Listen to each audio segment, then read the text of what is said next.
What I love about banking. Money. Money is good. Money's awesome. Everyone wants money. Everyone needs money. How much money do people need? That's a different question. Banking, finance, Wall Street is definitely known for money. I would argue most bankers, if not all bankers, consider money to be a big part of the reason why they stay put.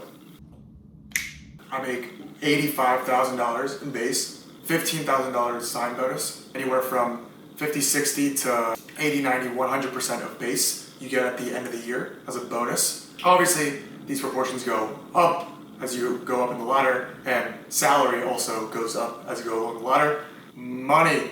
I really hope this doesn't come across as arrogant.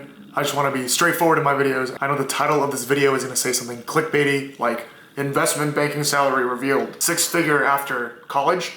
I want it to not be clickbaity and have the video actually talk about what the title says.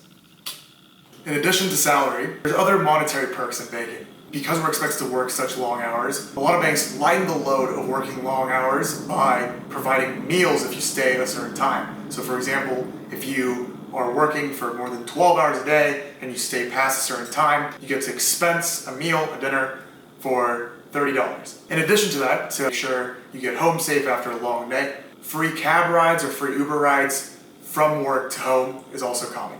On top of all that, there's also the corporate benefits of healthcare, life insurance, 401k, matching, and etc. This next pro of investment banking might sound a little BS-y, but responsibility, hardworking,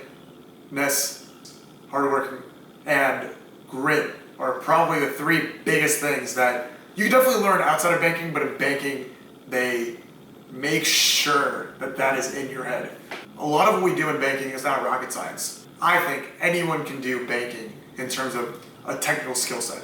They teach you up front. Every bank has a different way anyways. Most of what you do, you learn on the job. It's a very demanding type of work, and while the quality of work obviously is the most important, a lot of this job has to do with your ability to retain a lot of information, analyze a lot of information, present a lot of information, and just overall, a lot of information. As I said in my previous video, this job is also about maintaining client relationships, working with other people, working in team settings, and being able to pull yourself up professionally. With that, naturally comes responsibility. And above all this, with grit and responsibility, you have to be hardworking.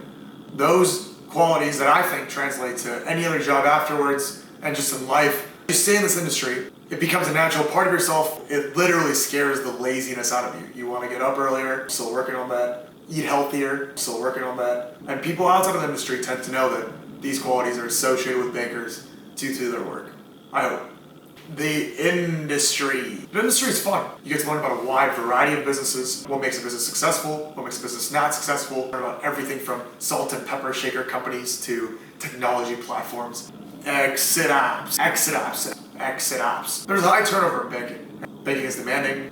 It's a hard job. People in the general business industry tend to appreciate bankers because they know they'll get the work done, they'll work long hours if they need to. Exit ops for banking is relatively diversified. Business space, an entrepreneur, marketing, private equity, hedge fund, venture capital. While you're in banking, after 2 years or 3 or whatever, there will be other doors open for you if you realize that banking is not for you long term. Travel. This is a part that other bankers might not agree with. I think this might be a sell-side M&A or middle market thing. I've traveled a fair amount, but not like consultants where I'm traveling Monday through Thursday and I'm coming back Friday. These are business trips, 1 day, 2 days. Unless you hate travel, this is a cool part of the job. You get to visit new cool places for free, gain miles because your freaking flyer is tied to your company account. You get to have the dream millennial life for free.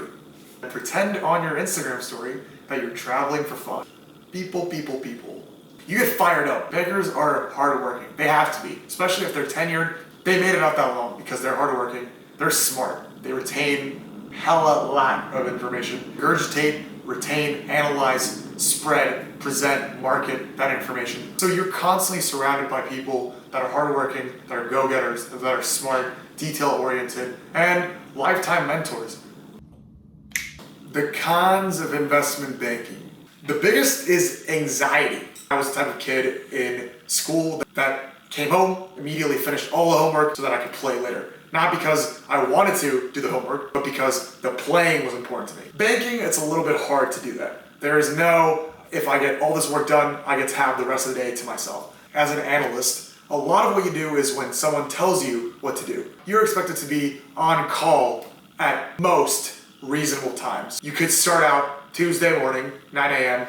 Hey, I think I'm gonna do A, B, and C today.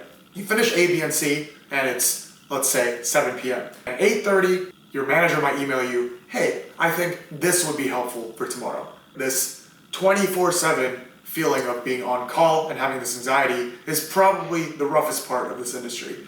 You do not have much control over your time. Working on the weekends is relatively common. I wanted to work on Martin Luther King Jr. Day. There are other people working at the office, including managers. You may have your day planned out. I'm gonna do task A, B, and C in regards to deal A, B, and C. But all of a sudden at 12 p.m., a manager or your staffer might email you, hey, do you have capacity? Hey, are you available? Capacity. And obviously, unless you're absolutely swamped, you're gonna say, yes, I have capacity. Your day will not go as expected because now you have to work on that other thing.